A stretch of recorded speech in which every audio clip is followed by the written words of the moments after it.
Danes smo se srečali z zelo široko vladno ekipo, torej vsi resorji, ki pokrivajo zakonodajo, ki je zajeta v tako imenovanem Šuterjevem zakonu.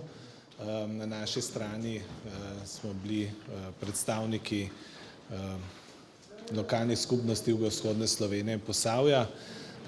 Predvsem je bil namen, da smo pregledali določila zakona in podali konkretne pripombe oziroma predloge, kako bi iz naše strani lahko stvari oziroma kje mi predlagamo, da bi bil zakon lahko še boljši. Naši predlogi so šli predvsem v smer, da smo gledali ta določila iz vidika izvršljivosti zakona, torej ko bo ta zakon sprejet in bo prišel v izvedbo organov na terenu, da bo takrat nedvoumen.